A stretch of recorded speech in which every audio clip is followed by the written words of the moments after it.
প্রিয় শিক্ষার্থী বন্ধুদের স্বাগত জানিয়ে শুরু করছি মাধ্যমিক উচ্চ মাধ্যমিক শিক্ষা বোর্ড ঢাকা কর্তৃক যে পাঠ্যসূচি পুনর্বিন্যাসকৃত যে পাঠ্যসূচি বা আমরা বলতে পারি যে 2021 সালে আমাদের প্রিয় শিক্ষার্থী বন্ধুরা যে এসএসসি পরীক্ষা দিবে এবং সেই এসএসসি পরীক্ষার যে নতুন সিলেবাস বা পুনর্বিন্যাসকৃত যে পাঠ্যসূচি বা সংশোধিত যে পাঠ্যসূচি প্রণীত হয়েছে সেই পাঠ্যসূচি নিয়ে আমরা দেখব আজকে যে বিজ্ঞান বিষয়ে সেই কি অধ্যায়গুলো বা কি পাঠের বিষয়গুলো যুক্ত হয়েছে আমাদের এই নতুন সিলেবাসে বা যেগুলো সিলেবাসে থাকবে না সেগুলো হয়তো বাদ দেওয়া হয়েছে। আমরা সবাই জানি যে কোভিড-19 পরিস্থিতির কারণে আমরা দীর্ঘদিন তোমাদের শিক্ষা প্রতিষ্ঠানে যেয়ে তোমাদের সরাসরি তোমাদের ক্লাস নেওয়া সম্ভব হয়নি, যদিও অনলাইনে ক্লাস প্রতিনিয়তই আমরা অনলাইনে ক্লাস নিয়েছি, অনলাইনের সাথে তোমরা যুক্ত ছিলে। তারপরেও তোমাদের মানে কথা ভেবে এই সিলেবাসটি প্রায় বলা যায় যে 50%-এর মতো কমিয়ে দেওয়া হয়েছে। তাহলে আমরা দেখব যে এই সিলেবাসটির কোন কোন অংশগুলো সিলেবাসের সঙ্গে অর্থাৎ নতুন সিলেবাসের সাথে যুক্ত হয়েছে। এবং এখানে আমরা দেখতে পাচ্ছি যে জাতীয় শিক্ষাক্রম ও পাঠ্যপুস্তক বোর্ড বাংলাদেশ কর্তৃক প্রেরিত এসএসসি পরীক্ষা 2021-এর জন্য সংশোধিত পুনর্বিন্যাসকৃত পাঠ্যসূচি আমরা এটা ফেব্রুয়ারি 4 তারিখে প্রকাশিত হয়েছে। আমরা একটু নির্দেশনাটি একটু সম্পূর্ণ টেনে দেখি, একটু স্ক্রোল করে দেখি। তাহলে আমরা চলে যাচ্ছি বিজ্ঞান, অর্থাৎ এখানে বলা হচ্ছে কোভিড-19 পরিস্থিতিতে 2021 সালে এসএসসি পরীক্ষা পুনর্বিন্যাসকৃত পাঠ্যসূচি বিজ্ঞানের বিষয় কোড হচ্ছে 127। আমাদের এখানে আমরা সবাই জানি যে এটা পূর্ণমান 100 এবং এখানে কলামগুলো নিয়ে একটু আমরা আলোচনা করি। প্রথম কলামে দেখতে পাচ্ছি অধ্যায়গুলো বা অধ্যায় শিরোনামগুলো নিয়ে সাজানো হয়েছে। তারপরে হচ্ছে শিক্ষণফল, যেটাকে আমরা ইংরেজিতে লার্নিং আউটকাম বলে থাকি, অর্থাৎ একজন শিক্ষার্থী বন্ধু পাঠের বিষয়বস্তু বা পাঠ নিয়ে সে কীভাবে এই পাঠের বিষয়টিকে ব্যাখ্যা করবে বা বিশ্লেষণ করবে, ওই পাঠ থেকে কি পেল, সেটাই হচ্ছে শিক্ষণফল। তো আজকে আমরা এই শিক্ষণফলের ডিটেলস আমরা পড়ব না, আমরা শুধুমাত্র দেখব অধ্যায় এবং অধ্যায় কোন অধ্যায় যুক্ত হয়েছে এবং পাঠের শিরোনামগুলো আমরা দেখব। এরপর পরে হচ্ছে প্রয়োজনীয় ক্লাস। এই শিক্ষণফলটি সমাপ্ত করতে কয়টি ক্লাসের প্রয়োজন হবে এবং ক্লাসের ক্রমসংখ্যা এবং মন্তব্যের ঘরে আমাদের কোনো নির্দেশনা বা মন্তব্য থাকলে সেটা আমরা দেখব। তাহলে প্রথম অধ্যায় আমরা দেখতে পাচ্ছি বিজ্ঞানের উন্নততর জীবনধারা।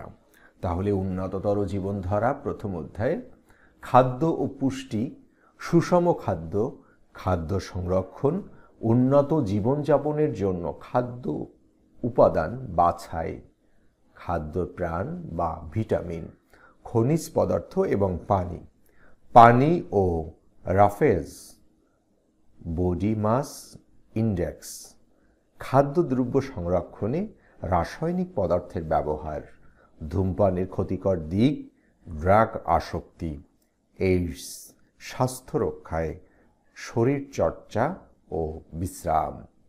এবং দ্বিতীয় অধ্যায় থেকে আমরা দেখব দ্বিতীয় অধ্যায় জীবনের জন্য পানির ধর্ম, পানির উৎস, জলজ উদ্ভিদের জন্য পানির প্রয়োজনীয়তা এবং পানির পুনরাবর্তন ও পরিবেশ সংরক্ষণে পানির প্রয়োজনীয়তা, পানির বিশুদ্ধকরণ, বাংলাদেশে পানির উৎস দূষণের কারণ, উদ্ভিজ প্রাণী ও মানুষের উপর পানি দূষণের প্রভাব, মিঠা পানিতে বৈশ্বিক উষ্ণতার প্রভাব, পানির দূষণ প্রতিরোধের কৌশল ও নাগরিকের দায়িত্ব,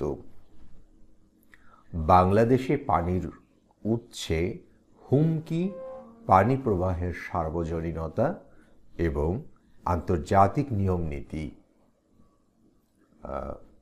তারপরে হচ্ছে পঞ্চম অধ্যায় দেখতে হলে আলো চাই, আয়না বা দর্পণের ব্যবহার, আলোর প্রতিসরণ, চোখের ক্রিয়া,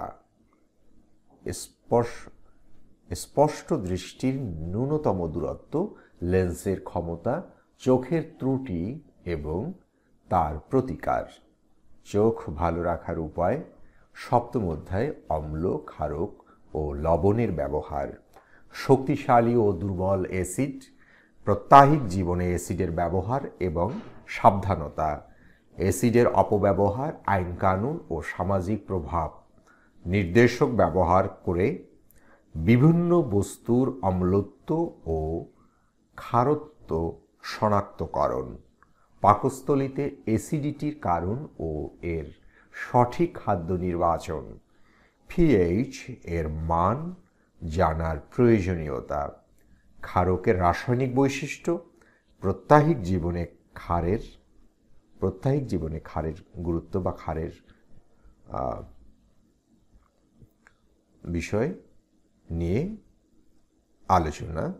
প্রশমন এবং এর প্রয়োজনীয়তা। এরপরে হচ্ছে লবণের রাসায়নিক বৈশিষ্ট্য, লবণের ব্যবহার। তারপরে নবম অধ্যায় আমরা দেখতে পাচ্ছি দুর্যোগের সাথে বসবাস। বাংলাদেশের প্রেক্ষাপট, আন্তর্জাতিক প্রেক্ষাপট, পরিবেশগত সমস্যা, দুর্যোগ সৃষ্টির কারণ, প্রতিরোধ, মোকাবিলার কৌশল এবং তাৎক্ষণিক করণীয়। প্রাকৃতিক সংরক্ষণশীলতার তাৎপর্য, প্রাকৃতিক সংরক্ষণশীলতার বিভিন্ন কৌশল। দ্বাদশ অধ্যায় প্রাত্যহিক জীবনে তড়িৎ, তড়িৎ বর্তনীর প্রতীক, ব্যাটারির কার্যক্রম, বাড়িতে তড়িৎ বর্তনীর নকশা বা হাউস ওয়্যারিং। প্রাত্যহিক জীবনে তড়িৎ বিশ্লেষণের গুরুত্ব, তড়িৎ ক্ষমতা, আইপিএস এবং ইউপিএস, তড়িতের সিস্টেম লস, লোডশেডিং এবং উন্নত কার্যক্রমে শক্তির ব্যবহার। বাড়িতে তড়িৎ বর্তনীর নকশা বা হাউস ওয়্যারিং। তাহলে আমরা এখানে দেখতে পাচ্ছি যে সর্বমোট 30টি ক্লাসের মাধ্যমে বিজ্ঞানের বিষয়টি, আমাদের যে নতুন সিলেবাস, এটি সমাপ্ত হবে। অর্থাৎ আমরা যদি তোমাদের যদি অল্প দিনের জন্য হলেও যদি ক্লাস 1 মাস বা 1.5 মাস বা 2 মাসের জন্য যদি সুযোগ হয় কোভিডকে উত্তরণ করে আমাদের স্কুল খুলে দেয়ার, তাহলে হয়তো 2 মাসের মধ্যেই আমরা এই 30টি ক্লাসের মাধ্যমে তোমাদের এটা রিভিশন করা সম্ভবপর হবে, রিভিশন করানো সম্ভবপর হবে, যদিও অনলাইন ক্লাসের মাধ্যমে অধিকাংশ সিলেবাসই সমাপ্ত হয়েছে। এবং মানবন্টনে আমরা দেখতে পাচ্ছি যে বর্তমানে প্রচলিত প্রশ্নের ধারা ও মানবন্টন অপরিবর্তিত থাকবে। তাহলে আমরা বিজ্ঞানের এই বিষয়টি আবারও একটি শেষ করার আগে আমরা অধ্যায়গুলো আবার একটু স্মরণ করছি। প্রথম অধ্যায় উন্নততর জীবনধারা এবং দ্বিতীয় অধ্যায় জীবনের জন্য পানি। তারপরে হচ্ছে পঞ্চম অধ্যায় দেখতে হলে আলো চাই। সপ্তম অধ্যায় অম্ল, ক্ষারক ও লবণের ব্যবহার। তারপরে হচ্ছে নবম অধ্যায় দুর্যোগের সাথে বসবাস। দ্বাদশ অধ্যায় প্রাত্যহিক জীবনে তড়িৎ। তাহলে এই অধ্যায়গুলো থেকেই বিজ্ঞানের এই বিষয়গুলো, বিজ্ঞান 127 নম্বর বিষয়কোটের এই সাবজেক্টটির পাঠ্যসূচি নতুন করে সাজানো হয়েছে। তো শেষ করার পূর্বে এতটুকুই বলার যে এটা ভিডিও ফরম্যাটে আমাদের চ্যানেলে থাকবে এবং প্রতিটি এসএসসির আসন্ন পরীক্ষার 2021 সালে পরীক্ষার এই নতুন সিলেবাস, প্রতিটি সাবজেক্টের আলাদা আলাদা করে সিলেবাস এই চ্যানেলে পাবে। কাজেই তোমরা এই সিলেবাসটি, এই ভিডিও ফরম্যাটের এই সিলেবাসটি তোমাদের বন্ধুদের নিকট শেয়ার করো, যাতে তোমরা একই সাথে সিলেবাসটি কাছে রেখে, সামনে রেখেই তোমরা অনুশীলন চালিয়ে যেতে পারো। এবং এতটুকু বলার যে আমরা কোভিড পরিস্থিতি থেকে উত্তরণ করে খুব শীঘ্রই হয়তো তোমাদের সঙ্গে আমাদের শিক্ষা প্রতিষ্ঠানে দেখা হবে এবং তোমাদের এই অনুশীলন, এই পরীক্ষার প্রস্তুতি বা অনুশীলন খুব ভালো হবে এই আশাবাদ ব্যক্ত করে তোমরা সবাই ভালো থাকো, সুস্থ থাকো।